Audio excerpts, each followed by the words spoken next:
reports, as well as bespoke consulting engagements. Our goal is to provide transparency in the global energy market and to contribute towards a responsible energy transition. We do this by following a bottom-up methodology approach, tracking individual assets and aggregating those up to provide an overall macro view. This enables us to provide a granular view of more than 300,000 assets, which includes 85,000 E&P assets and 4 million underlying wells to provide a highly accurate and comprehensive database.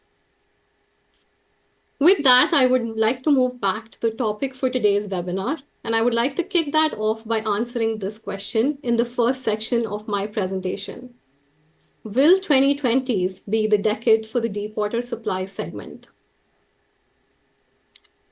On this slide, we look at the global upstream investments split by the different supply segments for the period 2014 to 2025. As we can see in these bars, the orange is basically representing the other onshore segment.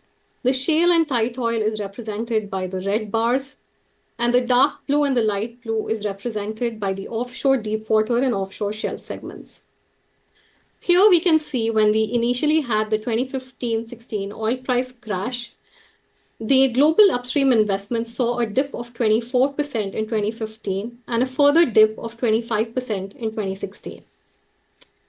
After witnessing some recovery over the subsequent years, again due to the COVID-19 pandemic, we saw the global upstream investments dip by about 28% in 2020.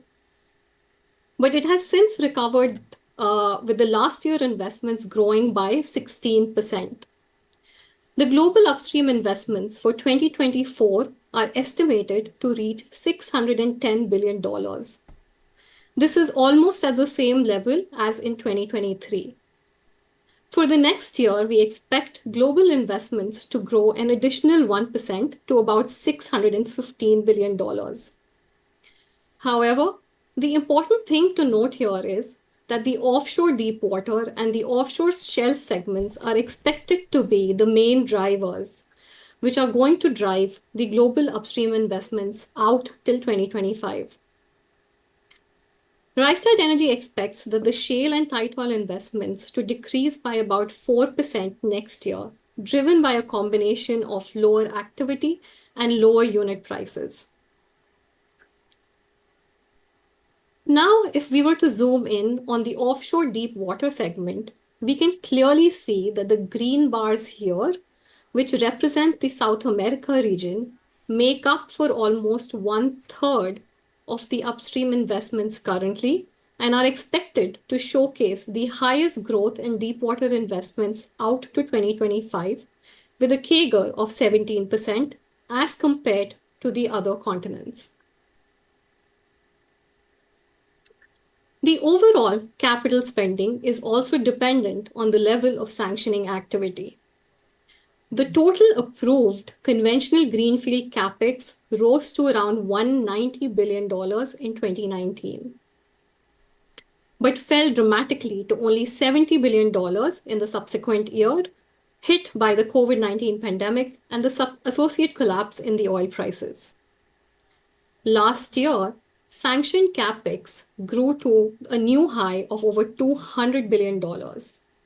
This growth in activity last year was supported by large developments in the Middle East, such as the Hale and Gasha in the UAE, as well as the Qatar gas LNG trains. There were also several large LNG projects in the US, which saw a final investment decision last year. This year, we expect the sanctioned greenfield investments to end up at around $135 billion. Of this, $37 billion will come from South America alone. Also, we can here see that the onshore LNG, which formed a significant part of the conventional sanctioning activity, actually has seen a dip in 2024, driven by the US halt on new sanctioning of LNG projects. Also, just to provide some clarity on what exactly is meant by the total conventional greenfield capex, we have it basically represents, for example, in 2019, the $190 billion represents the greenfield capex of all the sanctioned projects for the approval year of 2019.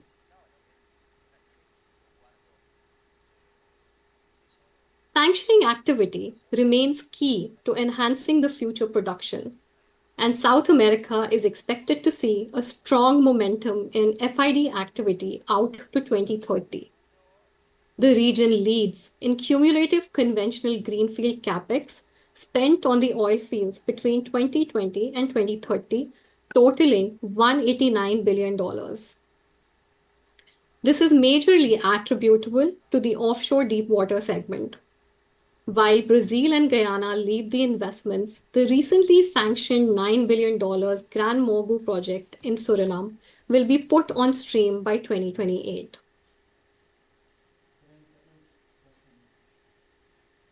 Rystad Energy also did a benchmarking exercise for the different sources of offshore supply on several parameters. In the first column here, you can see that we display the resources expected to be sanctioned between 2024 and 2026. And we can see that Brazil, Guyana, and Mexico rank as the top 3 countries on that aspect. These countries also have extremely low development costs per barrel and competitive FID break-even prices. While the development costs per barrel range between $8.3 to $8.9 per barrel for these 3 countries, the FID break-even oil price ranges between $30 to $45 per barrel. This compares with the FID break-even oil price as high as 74.7 in Nigeria.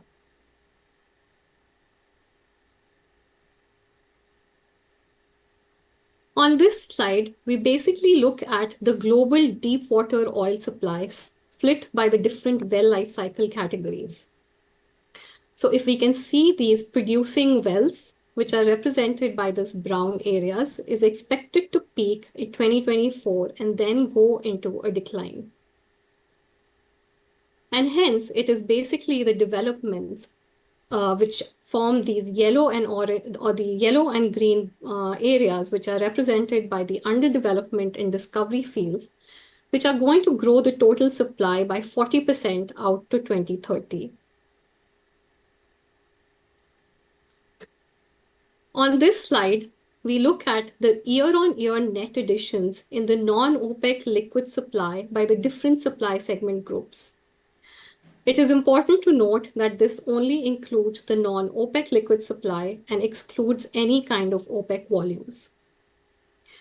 We can see that at the initial time of the period that is shown here, there was a huge shale boom, and all these red bars, which are represented by the shale and tight oil segment, were the key drivers that was seen in the non-OPEC liquid supply growth up until now.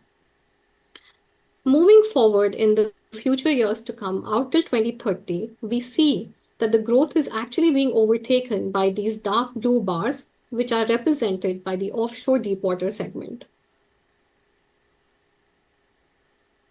If we compare the global shale and deepwater segments in terms of the year-on-year oil additions on the right-hand side chart and on the yearly investments on the left-hand side chart, we can clearly see that post-2026, the growth that is driving the overall liquid supply is actually being driven by the offshore deepwater, while we see a decline in the shale and tight oil.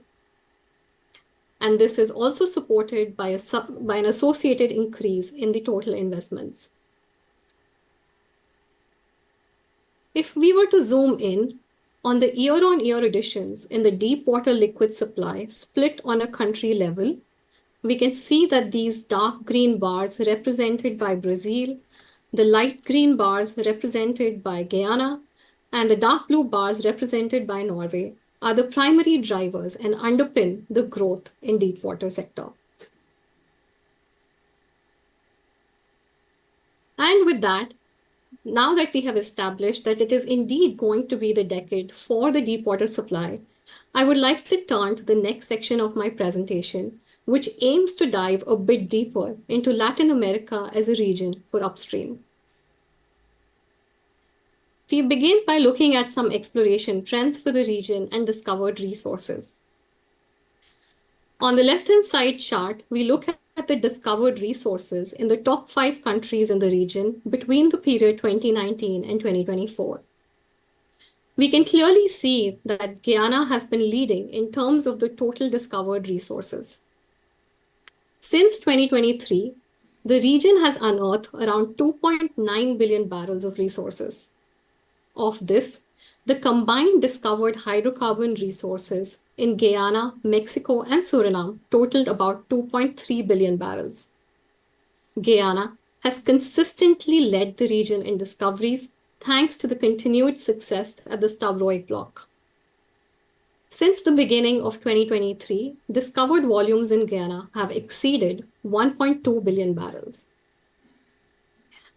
On the right-hand side chart, we look at the exploration wellbore count in the region split by the different countries on the left-hand side, and we look at the exploration capex on each of these countries on the right-hand side. We have also split this graph between the offshore and the onshore segments. And we can see that there has been a steady increase in exploratory spending across the region from 2020 to now. Offshore expenditures have shown a gradual but slight annual growth, driven mainly by sustained investments in established exploration markets such as Brazil, Guyana, and Suriname. The exploratory drilling, which has seen a significant 42% decline in 2020, has seen a notable recovery since then. And a large portion of that can be attributed to the heightened activities in Colombia.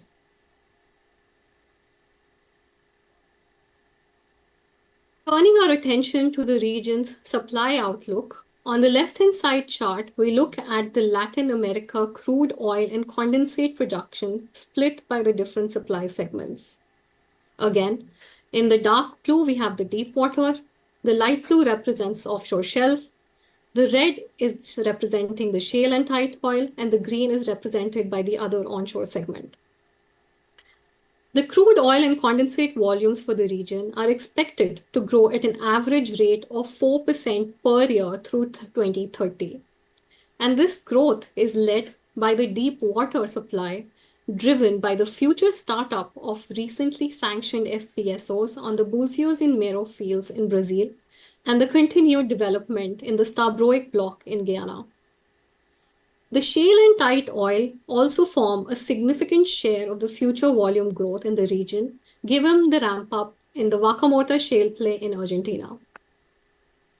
On the right-hand side, we look at the crude and condensate production for the period 2024 to 2030 for the top 10 countries in the region. And we can see that it is majorly being driven by Brazil, Mexico, Venezuela, Argentina, and Guyana. However, if you look at the deep water segment, we can clearly see that deep water forms a significant share of Brazil and Guyana. On this slide, we look at the Latin American crude oil and condensate production, but split by the life cycle category. So on the brown area here, we basically have the producing fields, which have been further split out into the early producing fields, fields that have produced 25 to 50% of the resources, and so on. On the yellow area, we have the underdevelopment fields, and on the green area here, we showcase the discovery fields. We can see that the volumes from the currently producing fields is expected to peak in 2024, with the growth primarily coming from the early producing fields or fields that have produced less than 25% of their original resources. Beyond 2025, the significance of underdevelopment in discovery fields will increase significantly to offset that decline. Rystad Energy estimates that 45% of the total crude oil and condensate volumes will come from these developments in 2030. On the right-hand side chart, we look at the production for the period 2024 to 2030 for the major countries in Latin America. And we can clearly see that the growth is being underpinned by primarily Brazil, Argentina, and Guyana, whereas all the other countries showcase some kind of decline. On the other hand, Suriname is expected to start producing volumes 2028 onwards.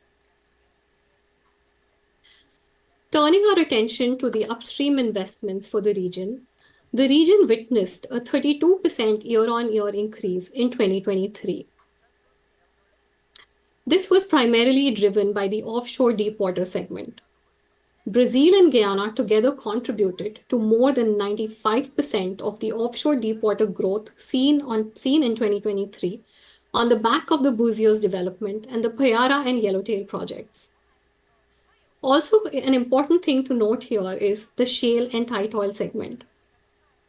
This also saw a growth of more than 30% in 2023 as a result of robust upstream investments by all the major producers in Vaca Muerta.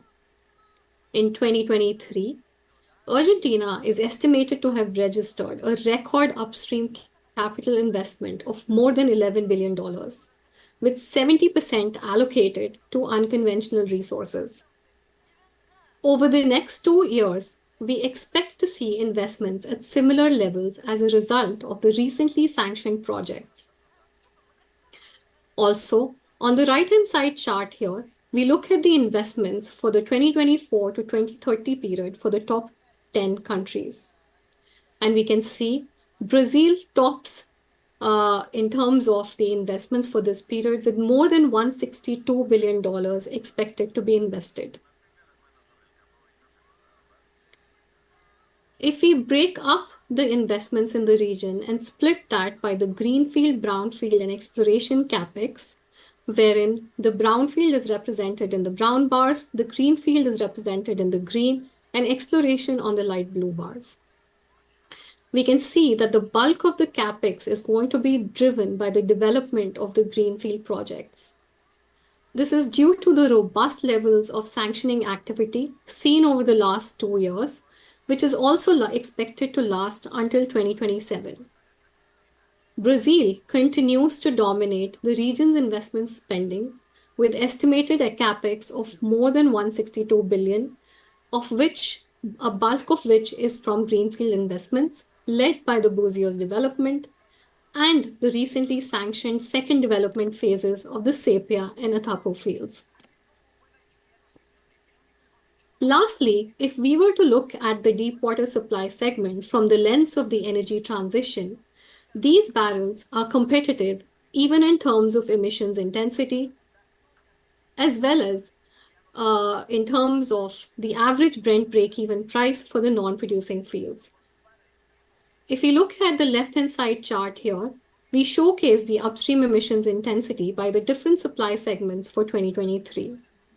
We can see that the deepwater segment, it has extremely low emissions intensity as compared to the global average of 18 kg CO2 per BOE. On the right-hand side chart, we show the emissions intensity and the cost competitiveness for the remaining resources for several sources of supply. We have plotted the emissions intensity on the x-axis and the average Brent break-even price for the non-producing fields on the x-axis. The bubble size represents the discovered and underdiscovered resources in billion barrels. Clearly, we can see that this zone on the bottom left is the most competitive, given low emissions intensity as well as low Brent break-even prices. And in this zone lie the Brazil deepwater and the Guyanese volumes. And with that, I would like to now move into sections diving deep into an upstream overview for some of these offshore sources of supply in the region. And I would like to start with Guyana and Suriname. ExxonMobil controls most of Guyana's discovered resources and has been instrumental in making the country a prominent exploration and production hub. Guyana hoped to engage more international partners with its first ever licensing round, which was launched in December 2022. The round offered 14 shallow water and deep water blocks, 8 of which received bids. The government has recently accepted the production sharing agreements for 5 of these offshore blocks. The map here shows the overview of the acreage holders in Guyana, and we can see that the bulk of the discoveries that have been made in the Stabroek block is primarily controlled by ExxonMobil. This table on the bottom left shows the bidders for the Guyana licensing round for 2022. The government has succeeded in generating the activity that it had been hoping for. With more than 13 billion barrels of recoverable resources identified in Guyana since the initial Liza discovery, the country ranks only second after Russia on total volumes discovered, both liquids and gas, since 2015. And if we were to exclude the gas discovered resources, we can see that Guyana is the prominent leader when it comes to discovered resources on the liquids front. However, Guyana is on current data seeing a decline in the average volumes discovered per well each year. We believe it is possible that the superior prospects have already been drilled and new prospects and their potential resources tend to be smaller. Even so, Stabroek's western side remains largely unexplored, apart from the 2018 Ranger discovery. This discovery was made in a different type of play other than the Stabroek finds, requiring more detailed analysis and new technology to unearth the resources optimally. Guyana's need to maintain its status as a top producer for decades to come may necessitate more domestic exploration success in the near future. On this slide, we look at the total wellbore count in Guyana split by the different blocks. In Stabroek, ExxonMobil continues to explore the remaining prospects, and in March announced the successful completion of the Bluefin Wildcat. Rystad Energy estimates that the Bluefin will hold around 500 million barrels of recoverable resources. Apart from Stabroek, drilling activity is also expected to pick up in the other blocks in the country, such as the oil highlighted in the green bar here, where already a lot of prospects have been identified and an exploration well is expected to be drilled in 2025. However, as can be seen on this chart here, that the activity has been dominated by the Stabroek block and is expected to continue to be dominated by Stabroek in the next year. Guyana has continued to outperform market expectations on volumes produced from the ExxonMobil-operated Stabroek block, with the oil production expected to reach 1.1 million barrels per day by the end of the decade and exceed 2 million barrels per day by 2034. On this chart here, we have split the production outlook for Guyana on the different projects and life cycle categories. On the brown, we can see the currently producing projects. On the yellow, we see the underdevelopment, and on the green, we see the discoveries.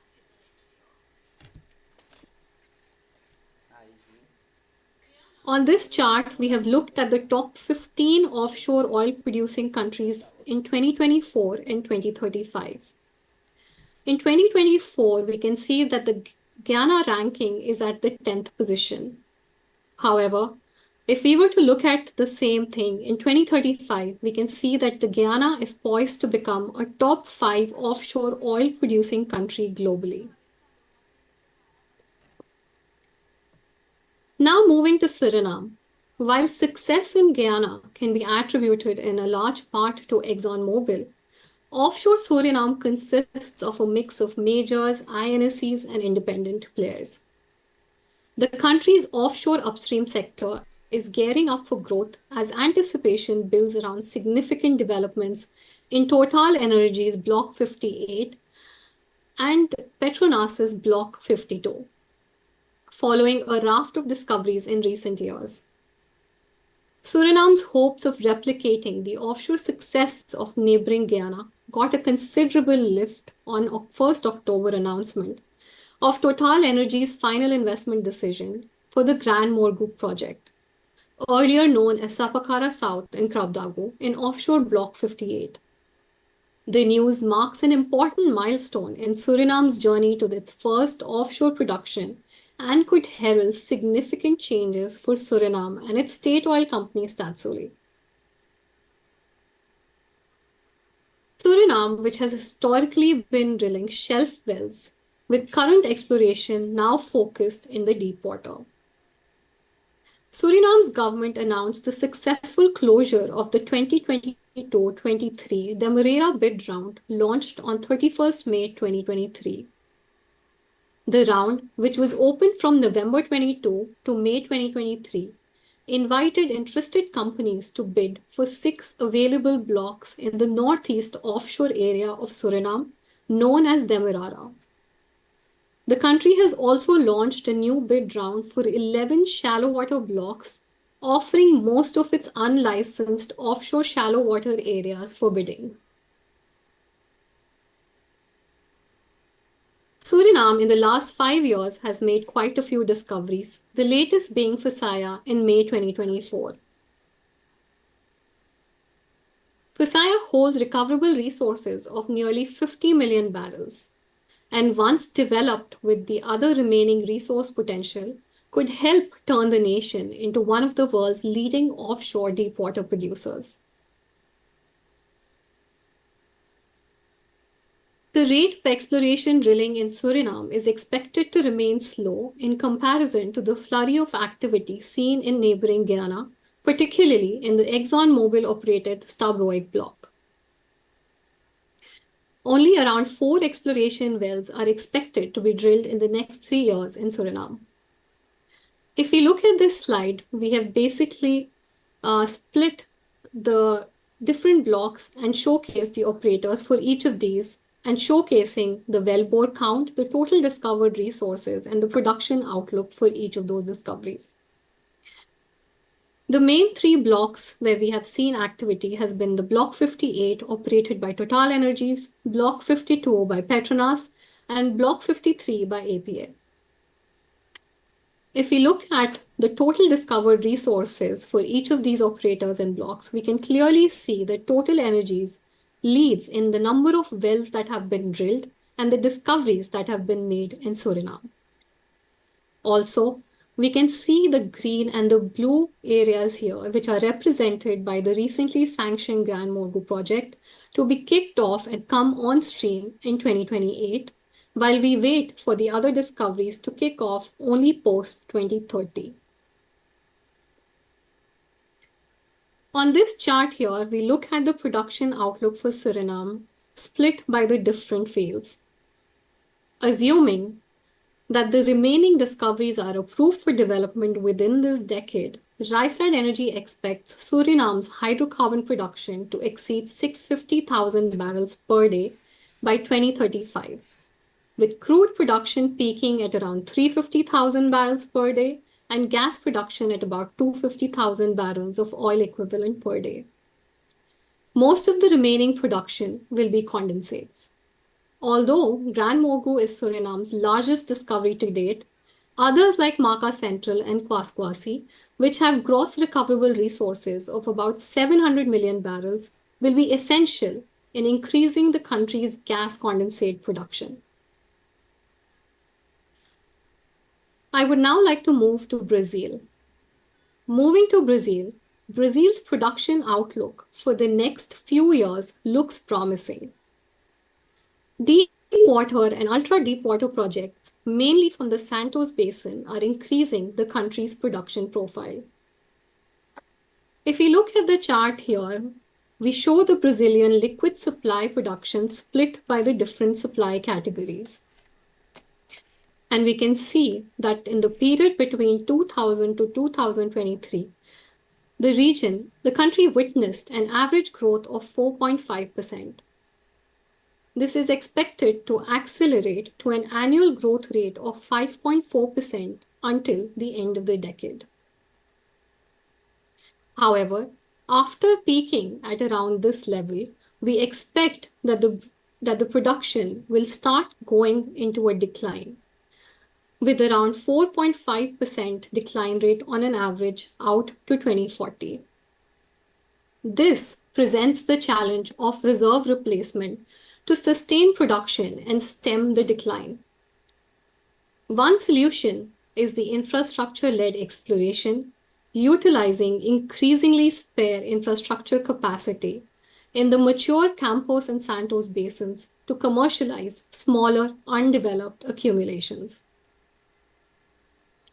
We overlay the production chart with the level of investments, with the red line showcasing the capital investments and the yellow line showcasing the exploration investments. To achieve the growth needed till 2030, we expect that over $135 billion worth of investments are required to achieve the production potential out to 2030. On this chart, we basically put together the pipeline and respective phases of FPSO projects in Brazil from the planned phase all the way till the producing phase. We can see that Brazil has a healthy pipeline of projects with around 17 FPSOs between the tendering and the commissioning phase.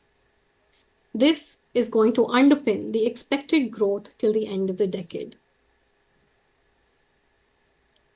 However, if we look at this left-hand side chart where we showcase the Brazilian liquids production supply split by the supply categories, we can see that post 2030s, to fill that gap out till 2040, we need about 5 billion barrels of resources to sustain the production level of 2030. If you look at these charts on the right-hand side, we have split the Brazil offshore yet to find potential in selected basins and also showcased by gas and liquids. Gas represented by the red bars and the liquids represented by the green bars here. We also show how the split of YTF, the yet to find potential, is between the open acreage and the licensed.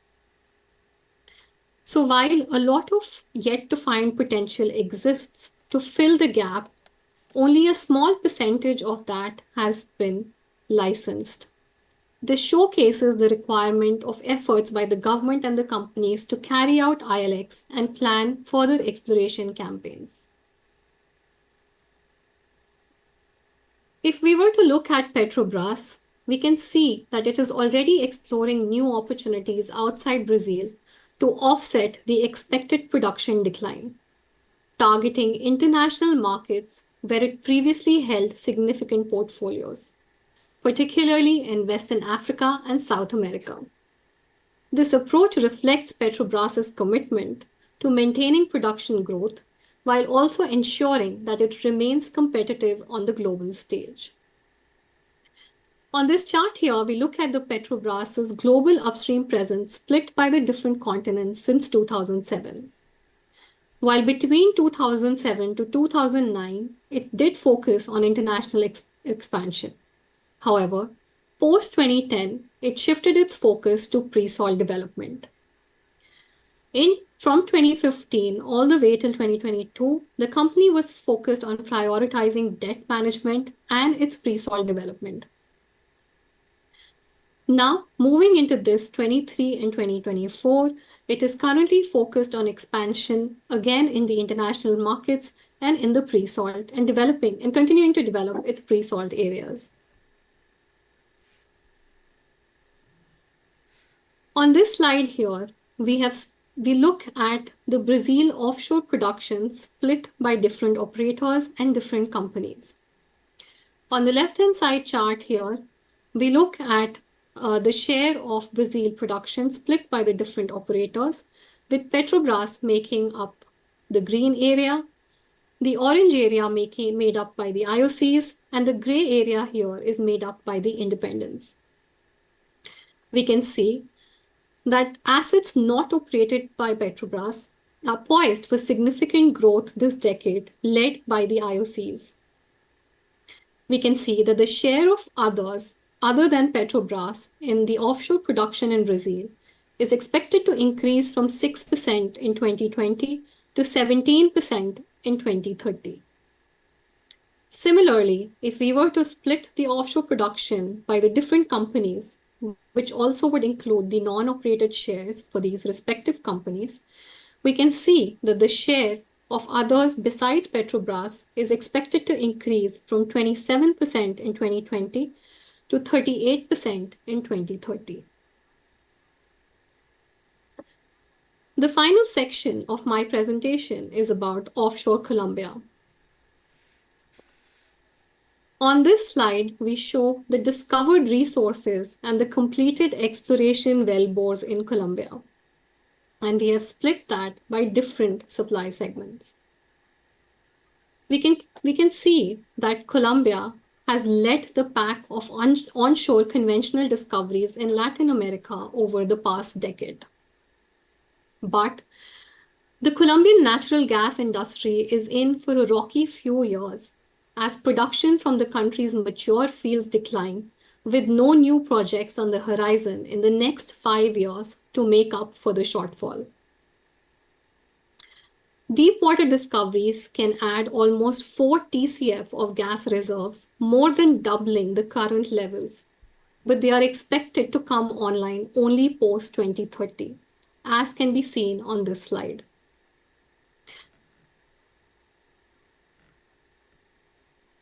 Existing domestic gas output primarily comes from onshore assets in the Llanos Basin, which are facing significant decline curve. These fields could sustain the country for a further 8 years at current levels. But due to a gradual fall in production, we estimate Colombia will need firm gas imports already from 2025 to keep the market balanced.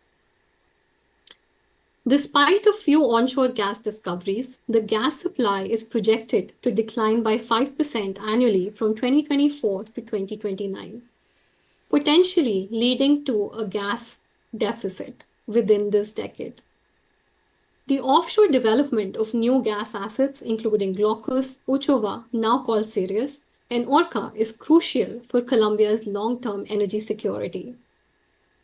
These would also have more competitive prices than the LNG imports and would be more reliable than the foreign pipeline imports. Meanwhile, Colombia has 3 realistic alternatives for securing its natural gas supply. First is LNG.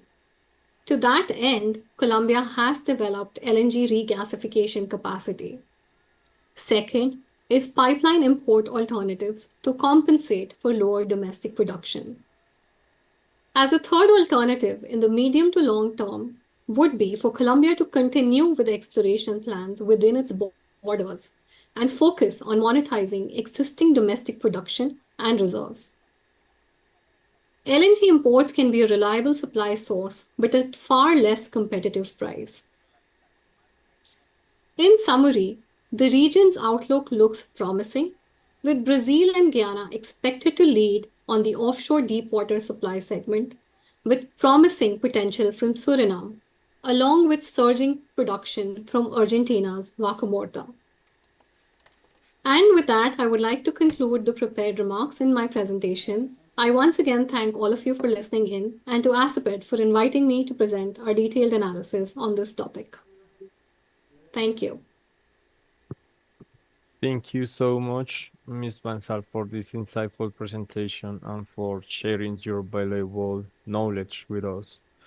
Without a doubt, you provide us with a clear view how countries like Brazil, Guyana, Suriname are increasing their oil production. We have some questions here, Ms. Bansal. Do you want to answer? Yes, absolutely. The first one, what is Rystad Energy view on Argentina and the Vaca Muerta shale play? The contribution of shale oil from Argentina's Vaca Muerta has been steadily growing over the last few years, accounting for almost half of the country's total crude oil volume last year.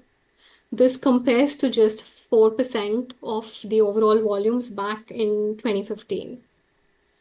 Argentina is really counting on the shale play to help reduce its energy imports and achieve self-sufficiency. Given the increasing focus on development of this shale play, along with the growing level of investments by all the operators, the share of these volumes are expected to grow more than 80% by 2030. Despite the shorter lateral lengths, the Vaca Muerta shale play maintains remarkably high oil productivity and achieves impressive production rates. There has also been a lot of progress on key infrastructure and takeaway capacity to transport oil from the Nyquin Basin to the primary demand centers. On the gas side, the vast potential of the shale play, along with low production costs and the high competitiveness, means that the industry is now eyeing the global market for growth, with now trying to explore the potential and prompting major operators to pursue monetization of gas reserves through LNG, as we've already seen with YPF and Petronas exploring LNG projects, with the one with Golar and the one with the Argentina LNG projects already making strides in terms of activity. So it looks extremely promising in terms of what we expect from the Vaca Muerta shale play. Okay, thank you so much, Ms. Bansal. The next question is, what is the outlook for Latin America gas supply? In terms of the gas supply, we expect to see relatively modest or no growth out till 2029. Since the growth in the unconventional volumes from Argentina's Vaca Muerta shale play are expected to be offset by the declining mature conventional fields elsewhere in the region. And so we like the expected increase in volumes from Argentina's Nyquin Basin, combined with an expected ramp up in supply from TNT and Brazil in the latter part of the decade, will lead to overall net growth in the region, but that is only post 2029.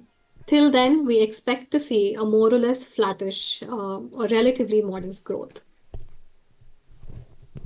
Thank you so much, Ms. Bansal. We have another one. This is in Spanish.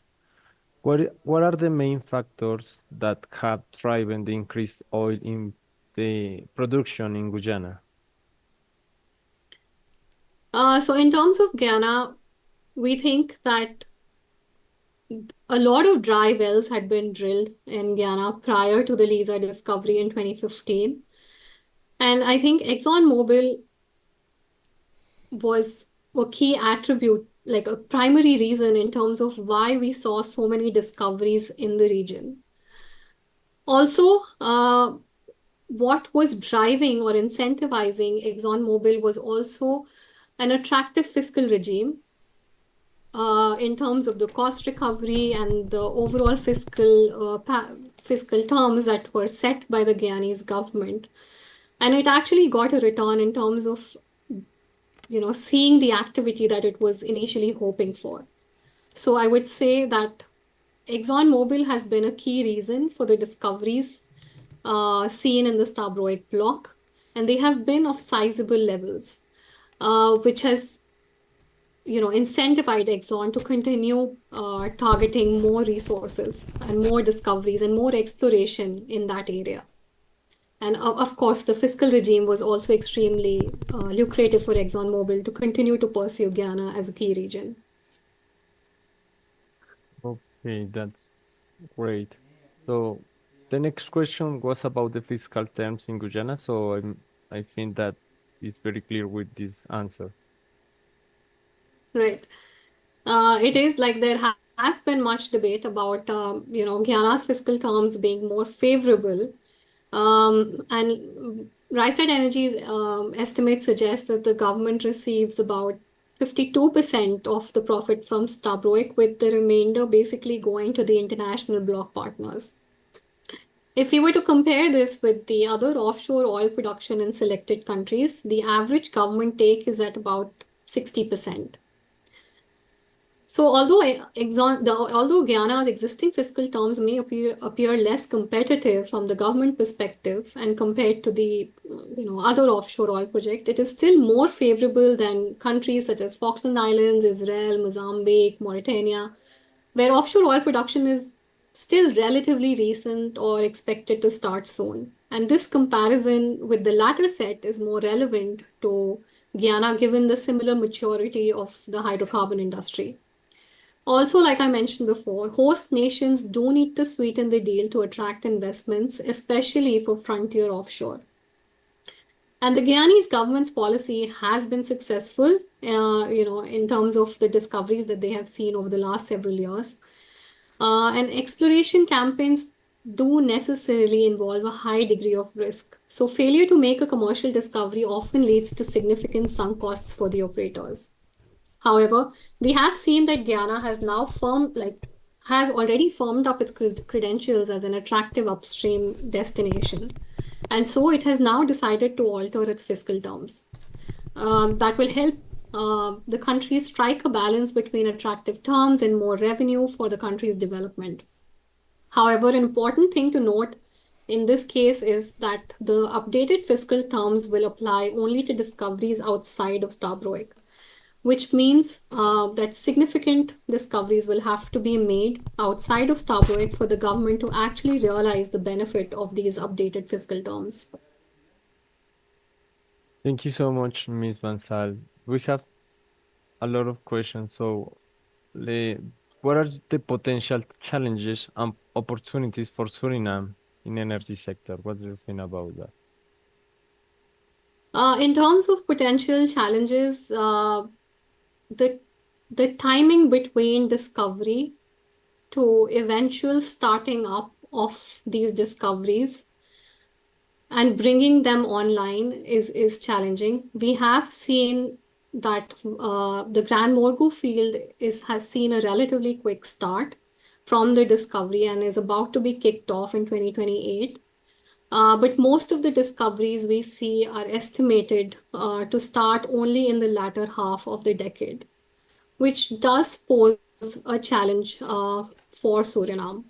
And also, it needs to continue to attract investments from the different players, uh, given that we are seeing a diminishing appetite in terms of frontier exploration from many operators. Thank you so much. About Colombia.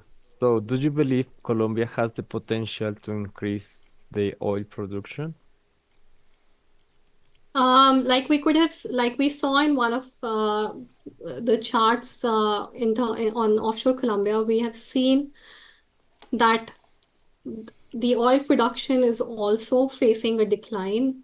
And then the onshore discoveries that have been made on the crude oil also are not enough to kind of mitigate that decline. And plus, with the exploration being new exploration licenses being halted, it is a bit difficult for Colombia to navigate this moving forward. Thank you So so it is much. going to be challenging for Colombia on the oil side as well. Thank you so much. We have another question from Daniel Diaz. What is the expected impact of global warming on the perspective of producing in LA? Sorry, could you repeat that? Yeah. What is the expected impact of global warming in production in LA of perspective in production in Los Angeles? I think that would probably imply Latin America. I'm So we sorry, right, right. My bad. I'm sorry for that. Right. So in terms of the impact of global warming, Rystad Energy runs several scenarios on the demand side, and by the different degrees. Like we run the demand on a 1.9, 2.1, 2.2, etc. And so it will really depend on how the demand pans out in terms of the future outlook. So we have different demand scenarios, and the production will have to align with that. However, we do believe that the Latin American volumes are extremely competitive when it comes to the emissions intensity, like I touched upon in one of the slides. So the barrels which the likes of Brazil and Guyana, especially on the offshore deep water, are producing, they are extremely competitive on both the upstream emissions intensity as well as on the average break-even prices. So when we look at the global warming, which if were to impact the demand moving forward with more renewable energy coming in, and whatever supply will be needed from the oil and gas or the upstream side would basically, you know, end up with only the most competitive barrels making the cut. And we do believe that Latin America has the most competitive barrels when it comes to the emission side as well. Thank you so much, Ms. Bansal. We have another question from Daniel Diaz. Venezuela claims rights on Guyana. Any possible impact? We have been seeing a lot of back and forth when it comes to Venezuela's claims on Guyana. But at the moment, we are not forecasting any major impact for it to have on the Guyanese out volumes or Guyanese outlook. Thank you so much. The last two questions. How Latin America production affect the global scenario at Matker? In terms of the Latin America production, on the global scenario, we are saying that currently we have the OPEC volumes which are seeing production cuts. And once these production cuts are unwound, in the next year, we do expect to see a situation of oversupply with a lot of growth expected to come in from the likes of Latin America. There is going to be a lot of non-OPEC supply coming in, as well as with OPEC production being unwound. It is going to be a situation of a lot of excess supply coming in vis-a-vis the demand outlook. And so we do expect it to have some kind of pressure on the oil prices unless we see, OPEC kind of continuing with its production cuts. And this non-OPEC supply coming in actually may necessitate the need for OPEC to continue with its production cuts in the near future. Thank you so much, Ms. Bansal. And the last question, what is your investment forecast for Colombia in 2025 till 2027? Um, we could actually, I could basically just hop in to this probably. And if you can see the screen, this is the Cube browser. And if I were to look at Colombia and look at the economics,